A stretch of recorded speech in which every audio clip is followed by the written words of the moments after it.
皆様、ごきげんよう。マリー・アントワネットチャンネルです。このチャンネルでは、任天堂スイッチ、集まれ動物の森を使って、マリー・アントワネットやフランス革命について、再現したり解説を試みたりするチャンネルです。今回の動画は初めての投稿なので、まずは島紹介をさせてください。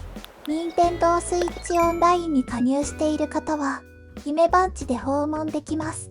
概要欄にも記載してありますので、よろしければ遊びに来てください。このマップを見ていただければわかると思いますが、島の大部分の面積を占めるのが、ベルサイユ宮殿です。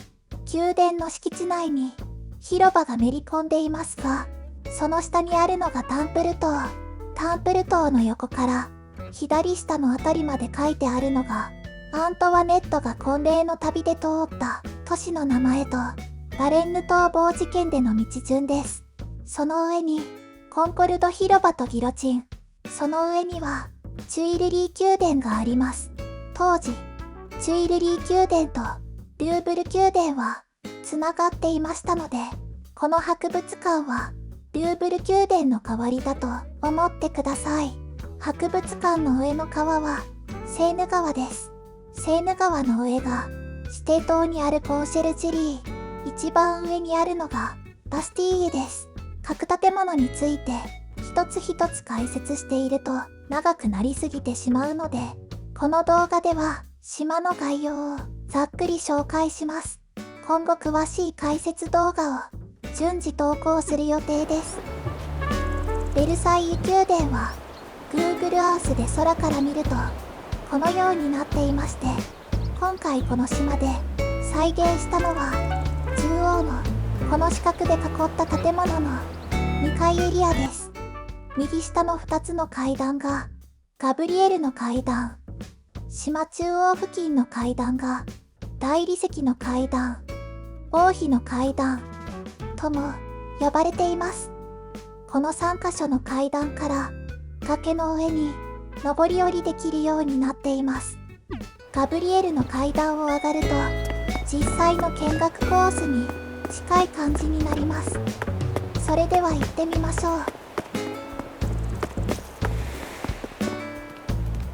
右側から2階に上がると、実際にはエルキュールの間がありますが、スペースの関係上再現できなかったので、先に進みます。最初が北条の間です。この肖像画はルイ15世です。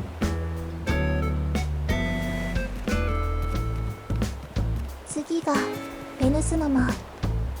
今気づいたのですが、この絵は本当は向かい側の壁の絵でして、正しくはこちらの絵です。訂正してお詫びします。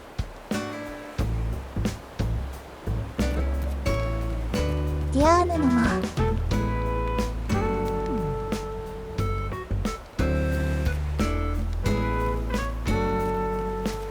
マルスの間。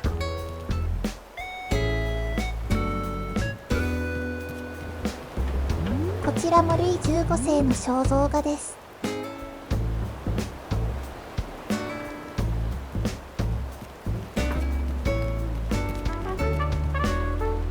次がメルクリウスの間。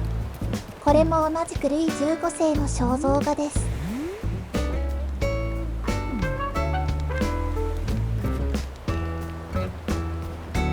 次がアポロンの間。手前の壁にあるのがルイ16世の肖像画。奥の壁にあるのが太陽王として有名なルイ14世です。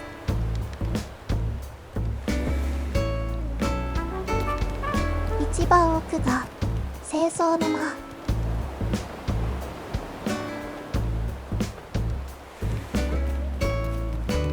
そしてここが有名な鏡の間です。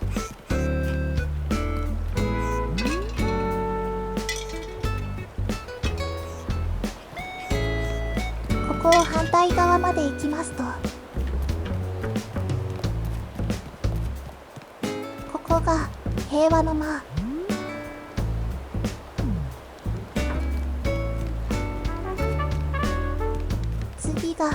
王妃の寝室。鬼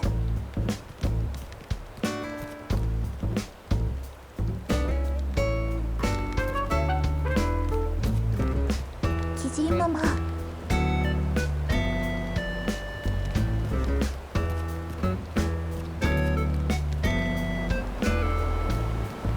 大会食の間。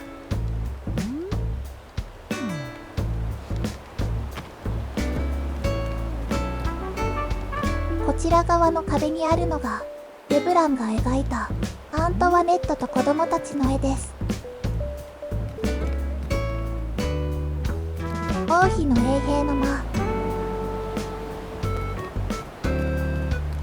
最後に戴冠の間。ちょっと分かりにくいですが、この絵はダビッドが描いたナポレオン一世の戴冠式と皇妃ジョセフィーヌの戴冠です。このドアから抜けると大理石の階段に出て1階に降りられます。ちなみに1789年10月6日、民衆が入ってきたのはこの入り口からです。民衆はこの階段を上がって画面左側の王妃の衛兵の間に入り、王妃の寝室を目指しました。しかし衛兵の間で足止めされます。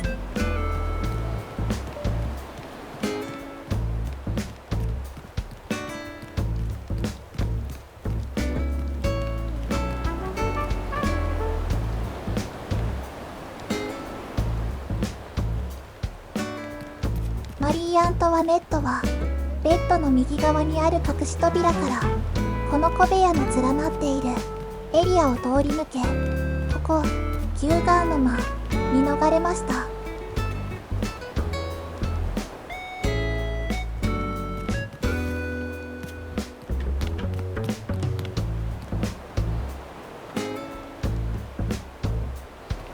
王妃の寝室の真裏にあるのは正午に昼寝をするための御水の間。その下には図書室が2部屋と浴室があります。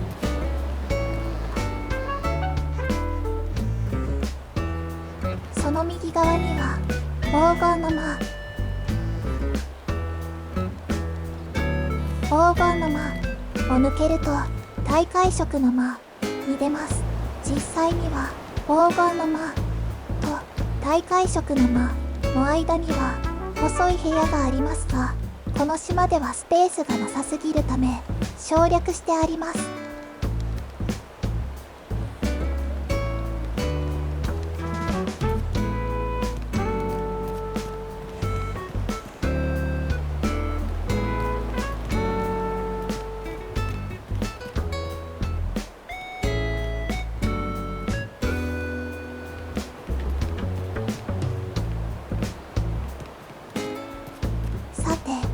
大理石の階段に戻ってきましたが、この階段を画面右側に行くと、実際はここの辺りは2階の床がつながっていまして、やむを得ずはしごを設置してあります。はしごを登った先が衛兵の間。この上が先ほどの大会食の間です。そしてこの上がキューガーの間です。この窓が牛の目のように見えることからそう呼ばれました。画面右側に行きますと、ベルサイユ宮殿の中心、王の寝室です。ちなみに目の前のバルコニーはマリー・アントワネットが民衆にお辞儀をしたと言われているバルコニーです。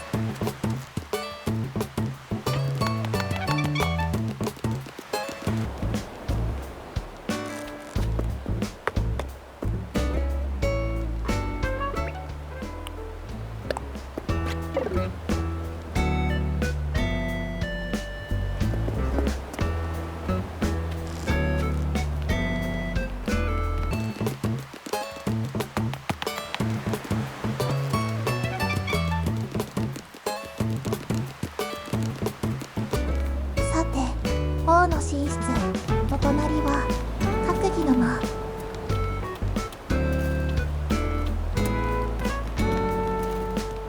その右下はルイ15世の寝室です。この奥にあるのが衣装部屋。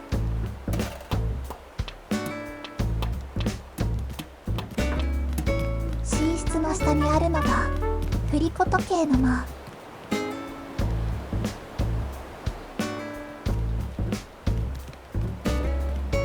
その右側が猟犬のための犬の間。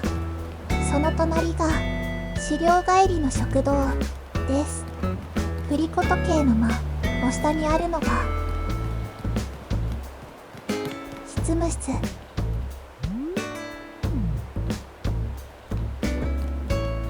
その右が派遣の間。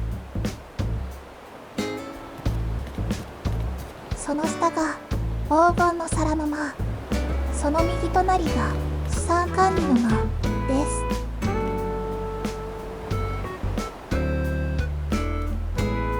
黄金の皿の間の下がルイ16世の図書室で、ここが磁器の間。磁器とはセーブル焼きのことです。ここを通り抜けて下に行くと遊戯の間。その下が三部会の間です。遊戯の間と三部会の間の間には実際には小さい部屋がありますが、この島では省略しております。ガブリエルの階段に戻ってきました。ここを左に行きますと広場の下にタンプル塔があります。ここがタンプル塔です。タンプル塔は残念ながら現装していませんが、当時の外観はこのようになっています。タンプル塔は小塔と大塔が背中合わせにくっついていますが、中でつながってはいません。国王一家は最初に小塔でしばらく暮らした後、大塔に移りました。大塔は正方形の建物で、四隅に円塔があります。ここで再現しているのは大塔の方です。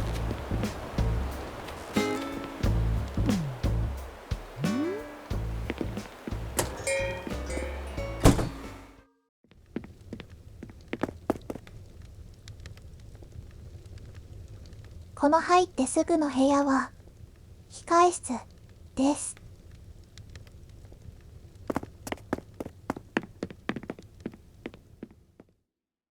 右側はルイ16世の書斎で、この部屋は角の円筒の中にあり、実際にはルイ16世の部屋とつながっていました。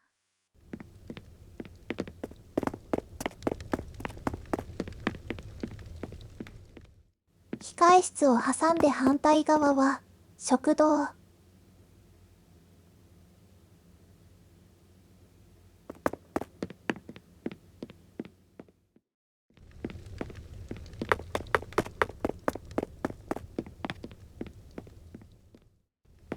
上の部屋はルイ16世の部屋です。小さいベッドは王太子ルイシャルルのためのものです。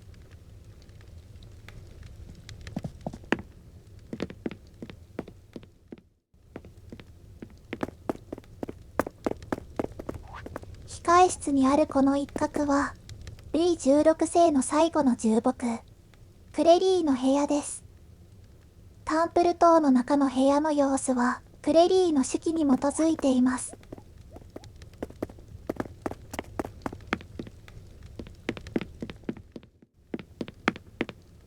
次に上の階に行ってみましょう。このフロアはタンプル塔の4階にあたります。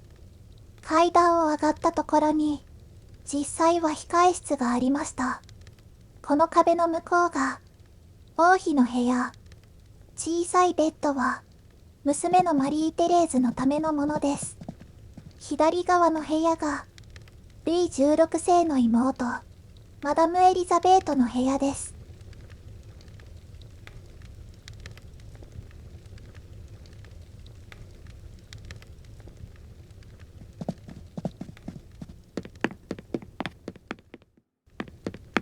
下に降りてみます。このフロアは1階を再現していて、タンプルトを監視するための役人たちが使う委員会室です。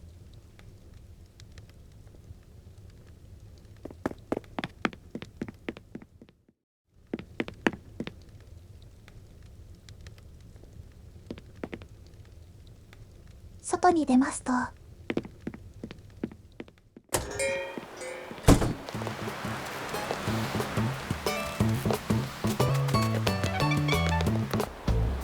ントワネットが婚礼の時に通った都市の名称と紋章が書いてあります。一泊したところだけ書いてあります。このまま左に行きますと、しょぼいですがこれがライン川です。花嫁の引き渡しが行われたのがこの中州。ここを渡るとフランスのストラスブールです。この地面に書いてあるのが婚礼の時に通った地名。そしてこの看板に書いてあるのがバレンヌ逃亡事件のルートです。往路と復路で一部ルートが違いまして、赤い矢印が往路、青い矢印が復路です。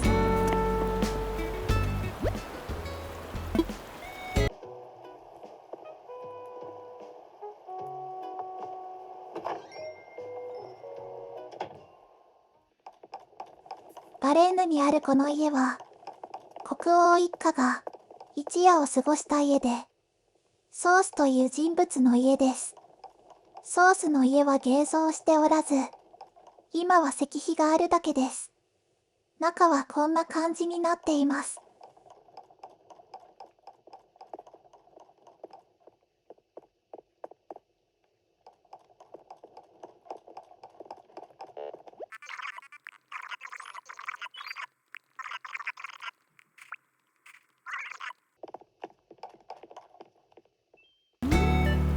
この家を出て上に行きますと、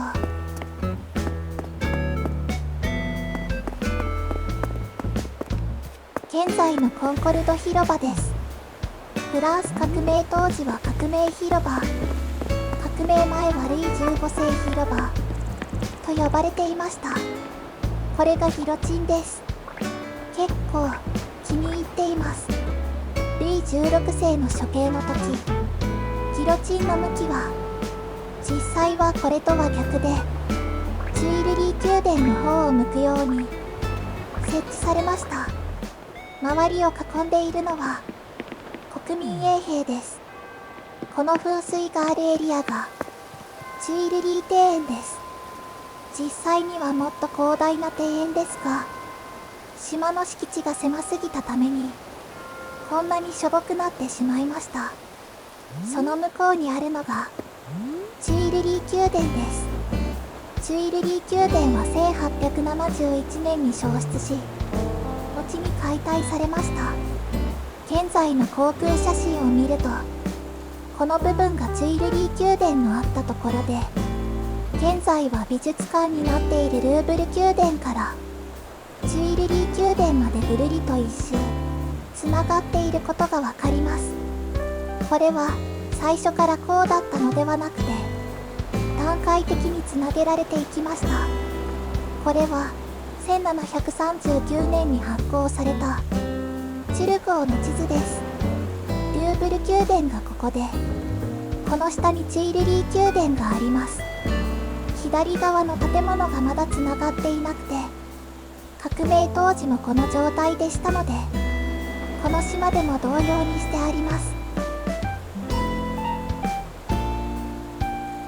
この時はまだ現在のコンコルド広場はありません。ルイ15世広場として完成したのは1772年です。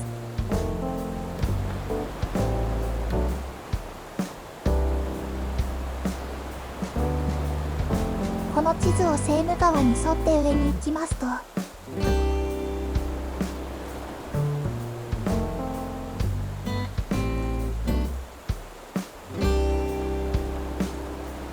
コーシェルツリーがあります。ここを北に行きますと、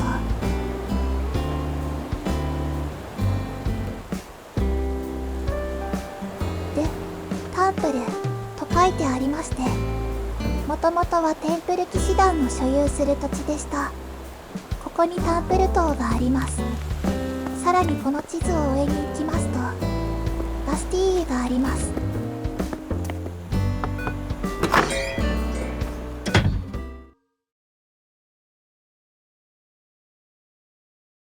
当時のパリの全体像はこのようになっていて、現在よりもだいぶ小さいですね。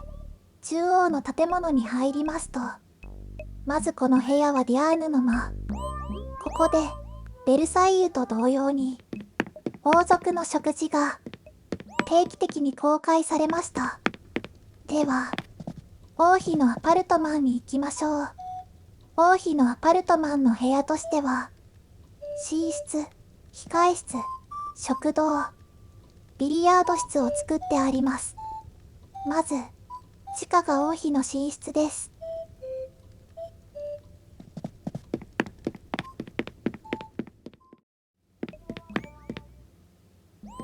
地上に戻りまして、左側がお供の人たちの控室。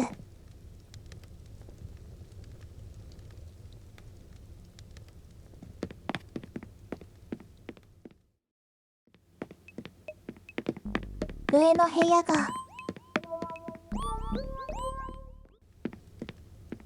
食堂とビリヤード室です。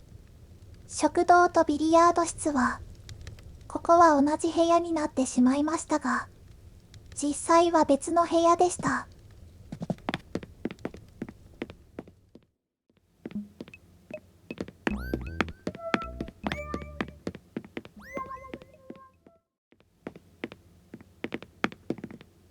右側の部屋が子供部屋です。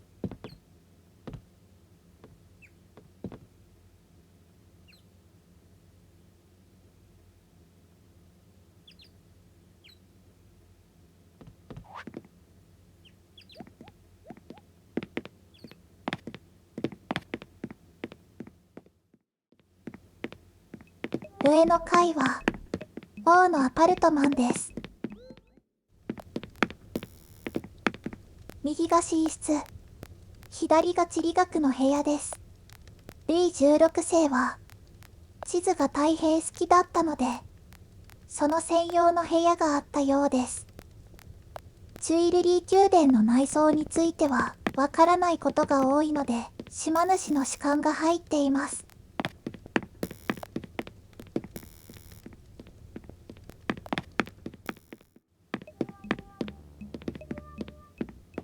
次は一度外に出まして、右側がフロール館です。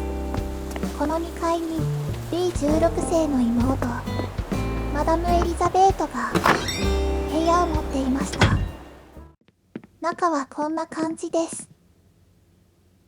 彼女が持っていた邸宅の一室を参考にしています。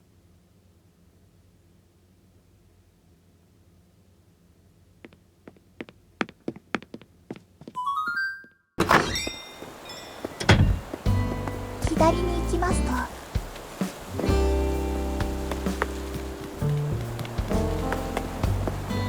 こちら側が丸三館。ここにはルイ16世の3人の叔母のうちマダム・アデライードとマダム・ビクトワールが住みました。もう一人の叔母のソフィーは革命前に死去しています。中はこんな感じです。ベルサイユ宮殿内のアデライードのアパルトマンの一室を参考にしています。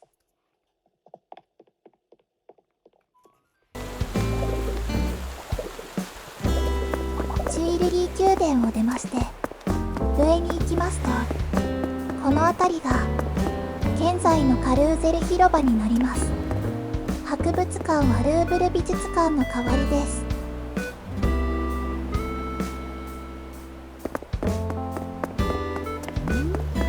この橋を渡るとコーシェルチリーです。コーシェルチリーは並走していまして、ストリートビューで見るとこのような外観です。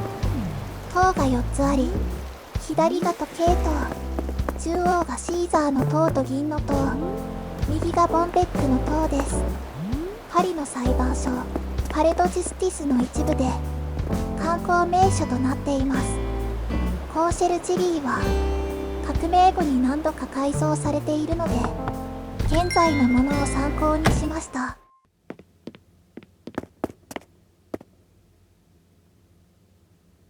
入ってすぐの部屋はジロンド党員の礼拝堂です。黒幕で仕切られたこの奥の部屋がマリー・アントワネット記念礼拝堂です。ここはルイ18世が王政復古後に作らせました。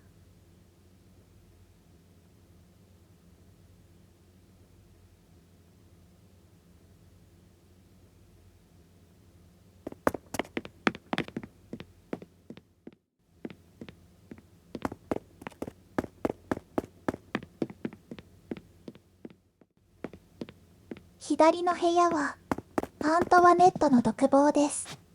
検定に常に監視されています。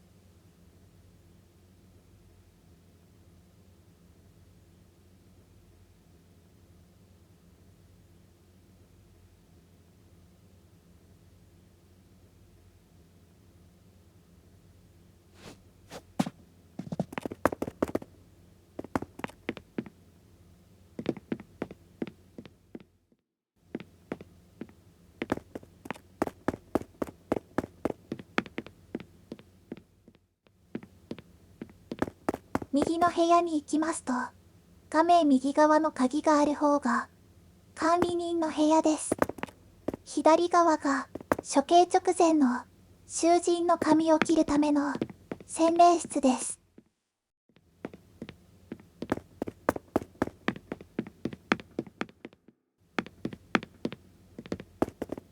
次に地下に行きますと、ここが囚人たちの部屋です。この檻の隙間から中に入って囚人気分を味わえます。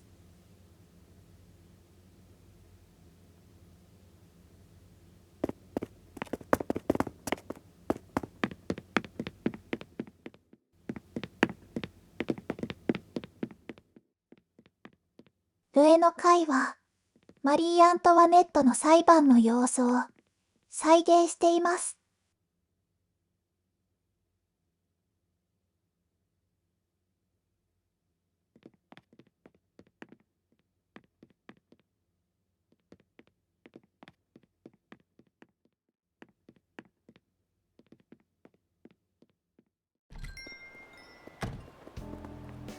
外に出て右に行きまして、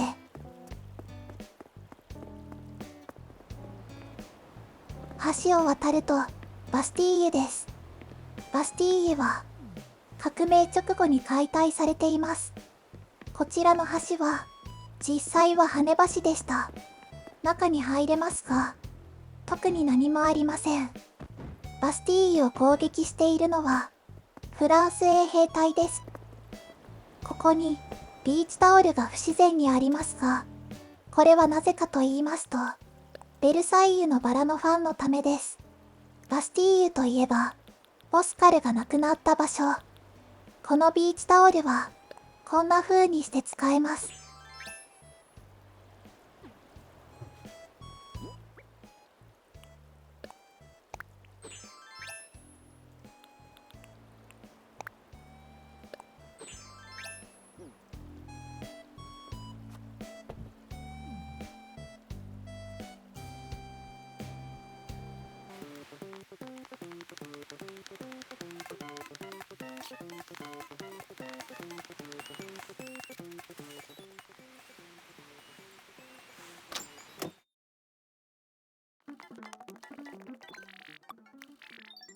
ベルバラごっこをしたい人のために、マイデザインで各種衣装をご用意しております。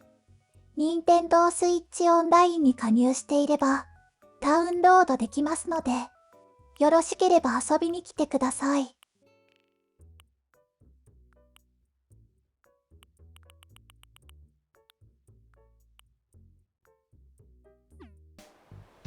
ここまでご視聴いただきありがとうございました。この動画では、ざっくりと島の紹介をしましたが、今後は、各建物、各部屋について、もう少し詳しく解説をする動画を順次投稿する予定です。チャンネル登録していただけたら嬉しいです。それでは、皆様、次の動画でお会いしましょう。